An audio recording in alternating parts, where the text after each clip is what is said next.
Dr. Jekyll spent his daylight hours as a beloved physician, but at night, as Mr. Hyde, he roamed the ill-reputed sections of London, plying his career of sin and wanton crime. When he was ready to return to the personality of Dr. Jekyll, he would return to his home and enter through the laboratory door. He would then prepare the drug potion, swallow it, and after a change of clothes become the distinguished doctor again. This dual personality of Dr. Jekyll and Mr. Hyde would have probably gone on without detection if it were not for an incident that occurred nearly a year later. One night, a servant in a house near the river was seated by her window. By the light of the moon, she saw two figures approaching each other from opposite directions. She recognized the little man as Mr. Hyde, who had on occasion visited her master.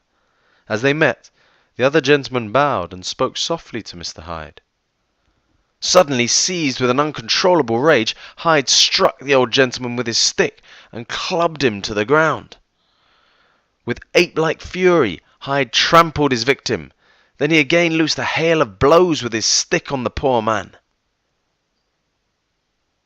Leaving the broken, dead body in the roadway, Hyde hurried away and disappeared in the shadows. Stunned by what she had seen, the maid let out a scream and fainted dead away.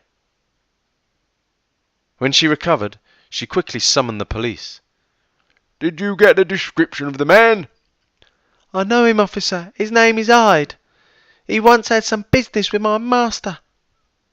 The policeman picked up a broken walking stick from beside the body. "This must be the murder weapon, or part of it. The murderer must have carried the other half away with him." They quickly searched through the victim's pocket and...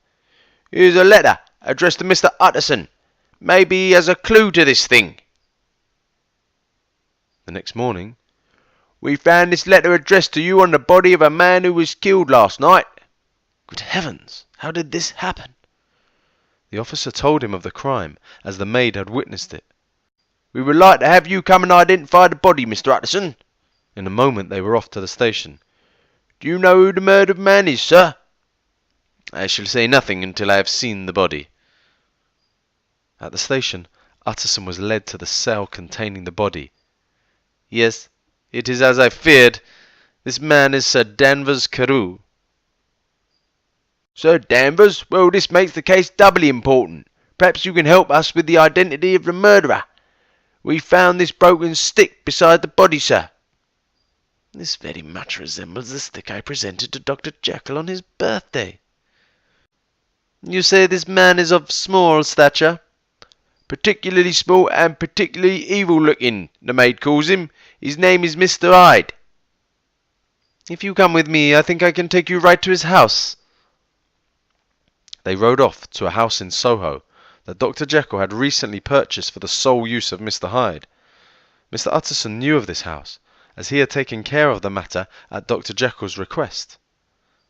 They stopped before a dingy-looking house in a dismal quarter of the town.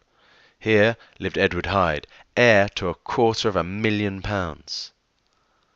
The door was opened by a silvery-haired old woman. "Is Edward Hyde at home?" "No, sir, he is not. He was in last night very late, but left again in less than an hour, sir." "I'm afraid I shall have to see his room." "I cannot let you in, sir. My master will be furious." "This is Inspector Newcomen of Scotland Yard. We are here on official police business." The woman's face lit up with joy. "Ah, is he in trouble? What has he done?" "He doesn't seem to be a very popular character. And now, my good woman, just let me and this gentleman have a look about." They were led to an elegantly furnished but messy room. "It certainly looks like Mr. Hyde left in a hurry. What's this? A cheque-book? Now why should he want to burn his cheque-book? Here's the other half of the murder weapon. We have our man now, sir. He must have lost his head, or he never would have left his stick. All we have to do is get out the handbills and wait for him at the bank." A visit to the bank showed several £1,000s to the murderer's credit.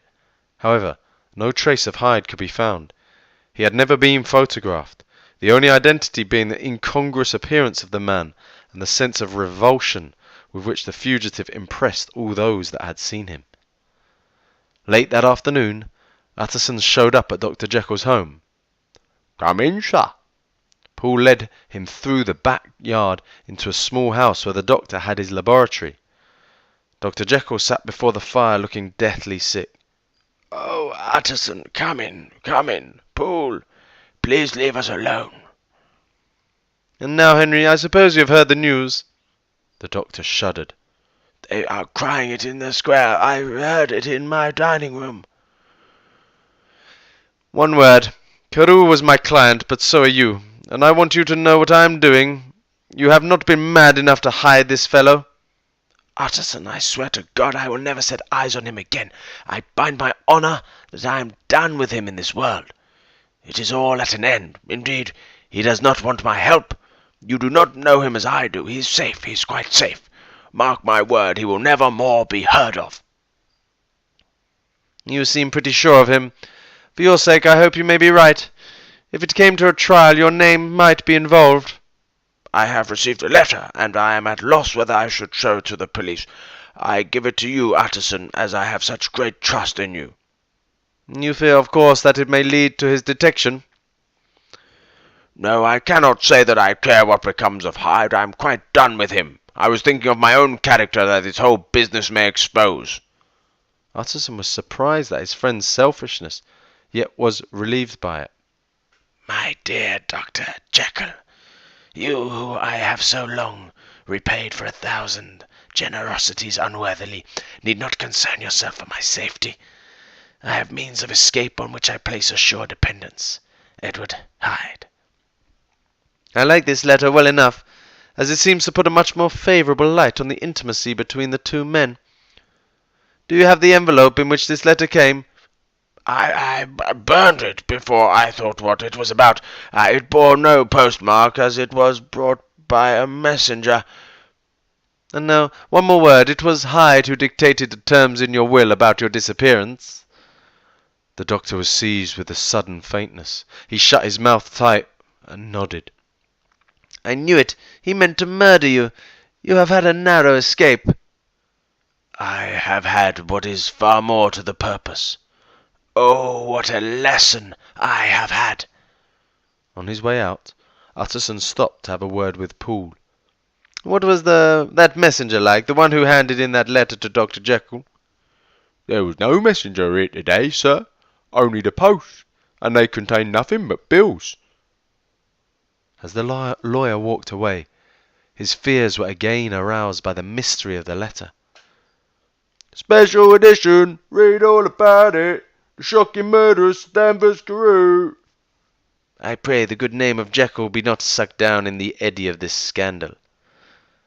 About an hour later, Utterson was in his study with his head clerk, Mr. Guest.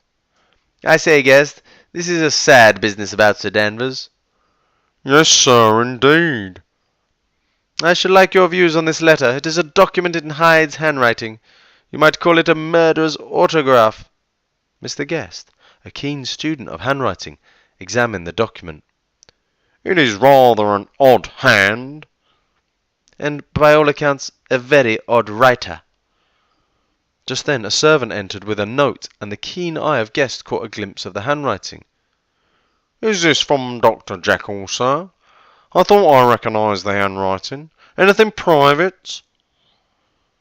Only an invitation to dinner. Here, you may look at it. Guest laid the two papers side by side and compared them carefully. "Thank you, sir. It's a very interesting autograph." There was a pause, during which Utterson struggled with himself. Then, why did you compare them, Guest? "Well, sir, there's a rather singular resemblance. The two hands are in many points identical, only differently sloped." I wouldn't speak of this note to anyone. You understand? "I understand, sir." When the head clerk had left, Utterson locked the note in his safe. Henry Jekyll forged for the murderer? It's all like a bad dream. Thousands of pounds were offered in reward for the capture of the murder of Sir Danvers, but Mr. Hyde had disappeared as though he never existed. Dr. Jekyll, who had been in seclusion for some time after these events, gradually renewed relations with his friends. He continued his practice, tending gently to the sick. His face seemed to open and brighten as if with an inward consciousness of service, and for more than 2 months Dr. Henry Jekyll was at peace. But Dr. Jekyll's peace of mind was unfortunately short-lived. Like a drunken man who is a slave to drink, Jekyll was soon overcome with an uncontrollable urge to drink again of the wicked potion. He entered his laboratory, prepared the potion, and drank it down. The transformation complete, Dr. Jekyll, now in the form of Hyde, changed his clothes and stole out into the shadows. He made his way swiftly and silently to his usual haunts, and continued where he had left off in his career of crime. He then hurried back to his laboratory, mixed the potion, and drank it. Restored to respectability, he left for his study. In his study he was overcome with remorse. "Oh God, save me from myself! Help me to overcome my weakness!" A week passed, and Dr. Jekyll, with a supreme effort, managed to control his savage desire to again take the vile drink of transformation. One night he retired to his bedroom, took a sedative, and soon fell asleep. Several hours later he awoke feeling somewhat strange.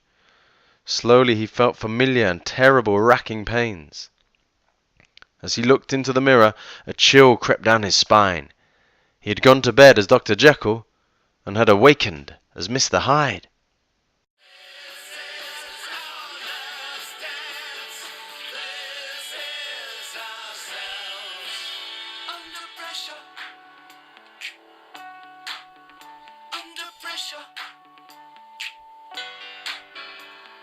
Pressure.